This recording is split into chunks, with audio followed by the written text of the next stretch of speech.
We hear it all the time, right? Work harder, hustle more, grind, grind, grind. Like that's the only way to get ahead.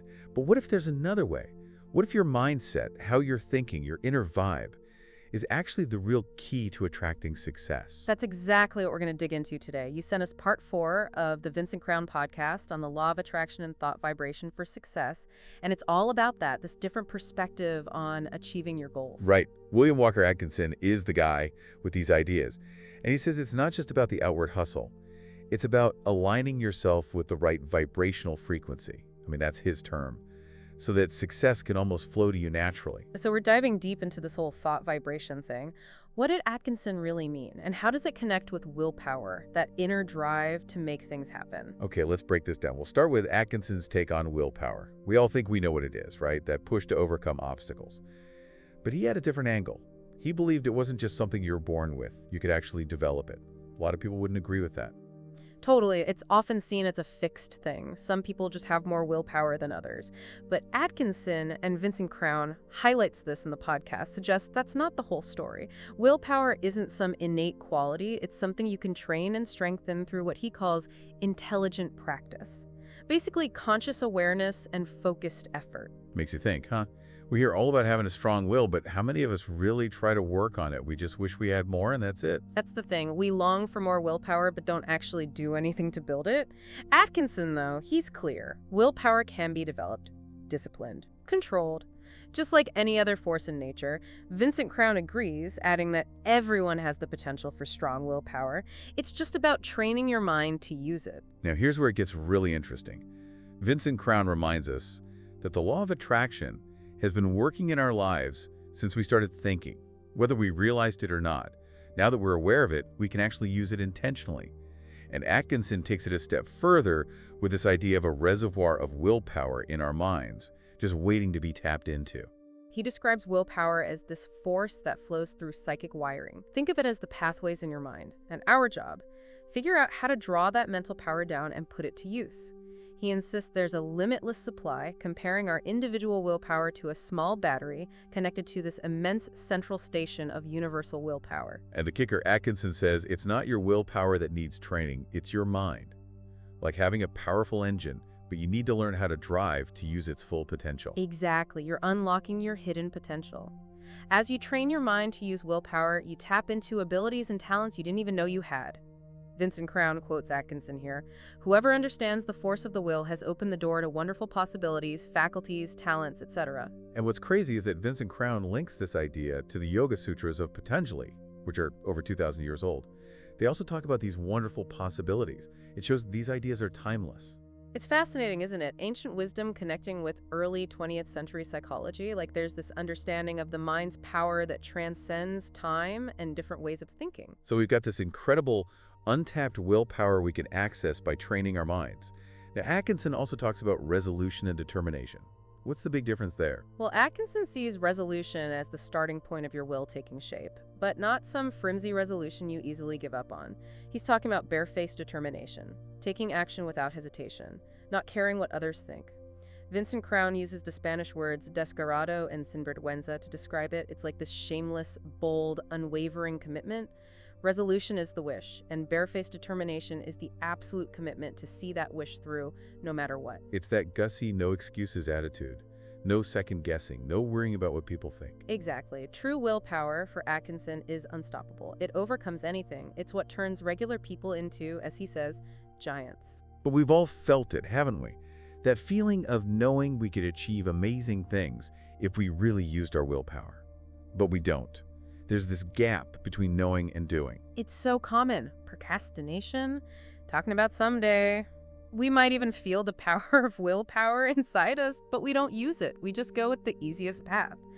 Atkinson suggests it's not because we lack the ability, but because we aren't truly committed to the outcome. Like mental inertia, it takes a lot of effort to overcome it. And Atkinson points out that often we only use willpower when we hit a wall, when we have to. And that's when we start seeing results. And Vincent Crown connects this to Joe Dispenza's book, Becoming Supernatural. Dispenza talks about making changes during meditation and visualizing how you'll respond to future situations, instead of waiting for something bad to happen and then reacting. So it's not that we don't have willpower, it's that we often avoid using it, what Atkinson calls mental laziness and a weak desire.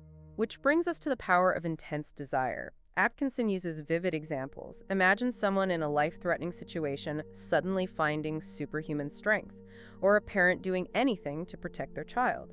In those moments, a powerful desire completely overrides any limitations of willpower. Like that example of the woman who would fiercely defend her child but wouldn't stand up for herself or do a simple task she disliked. It shows how our will kicks in when there's a strong emotion behind it. He compares this to a child who loves playing but can't bring themselves to do chores. Atkinson's principle. Strong will follows intense desire. If you truly want something, you'll find the willpower to get it. And here's a crucial point from Vincent Crown. Sometimes it's not that we lack willpower, it's that we don't really want what we think we want, or we're not willing to make the necessary sacrifices to get it. That's such a powerful insight to reflect on. Vincent Crown talks about his own experience delaying decisions he knew he should make. It highlights how important it is to be honest with ourselves about what we truly want and what we're willing to give up to get it. That phrase he emphasizes, "we are not willing to pay the price to get it," is so impactful when you apply it to your life. It makes you think, right? About relationships, for instance. We might say we want a loving, honest partner, but are we really willing to do the work, have those tough conversations, make personal changes? And so we circle back to this idea of a massive reservoir of willpower within us. The question is, how do we tap into it? What's the first step? Well, the call to action is pretty clear. If you want to use this power, you first need to figure out what you truly want, your real desires, not just what you think you should want. And once you know that, you have to start taking action. Don't just think about it, do it. Atkinson suggests that willpower becomes available when you make that decision to act. The hard part is reaching that point of decision. So willpower can be developed, and strong desire fuels it. But the question is, how do we develop it? Atkinson dives into this, and it looks like autosuggestion is key. Yeah, he points out that there's a ton of stuff written about willpower, but not much on how to actually get it if you don't have it. He argues that some willpower exercises only focus on accessing your existing mental energy, which is good, but not the whole story. For Atkinson, the real secret is autosuggestion, training your mind to be a better instrument for your will. Autosuggestion, it sounds kind of vague. How does it work in this context? Vincent Crown compares it to Joe Dispenza's concept of induction. It's like influencing yourself, focusing your mind inward. Similar to what happens in hypnotherapy, your mind becomes open to new ideas. You're consciously influencing your subconscious mind. These are brain states where you're really focused and receptive, so your mind is more open to these suggestions. So you're planting these thoughts in your subconscious. What's Atkinson's first recommendation for using autosuggestion to build willpower? He has this simple but powerful phrase, "I use my willpower." He suggests repeating it firmly right after you finish listening to this deep dive. All right, listener, there's your first task. And he says to repeat it throughout the day, like once every hour. Yeah, and he stresses that it's especially helpful in those moments when you need willpower, like when you know you should go to the gym but really don't want to. He also says to repeat it a few times before bed. He makes a crucial point here. He says the words themselves don't matter unless you have the corresponding thought.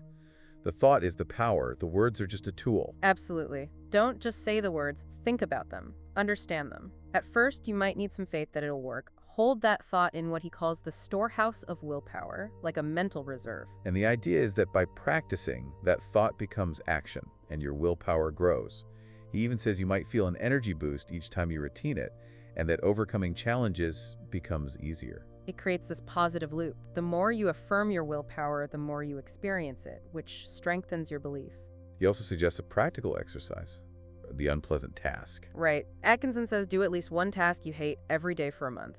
He uses washing dishes as an example, but it could be anything you avoid. But it's not about making yourself sucker, is it? No, it's about exercising your will. We all do things we enjoy. Doing things we hate is what builds willpower, that connection between your mind and your actions. It's mental discipline. So intentionally doing something you don't want to, just to train your willpower. And he really challenges you here. He says if you avoid doing this, maybe you don't really want stronger willpower. Maybe you're fine as you are. And Vincent Crown shares a story about karma yoga. It's about selfless service and doing things with a positive attitude, even if they're not fun. Which goes back to Atkinson's point about willingly doing unpleasant tasks. So what we've learned from William Walker Atkinson is that success might not be about pushing harder, but about understanding and developing your inner will.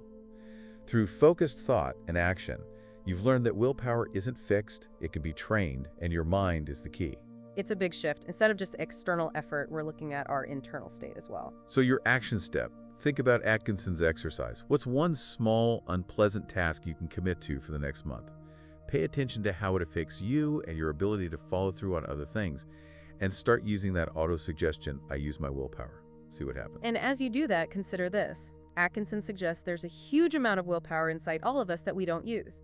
Imagine what you could achieve if you started tapping into that power.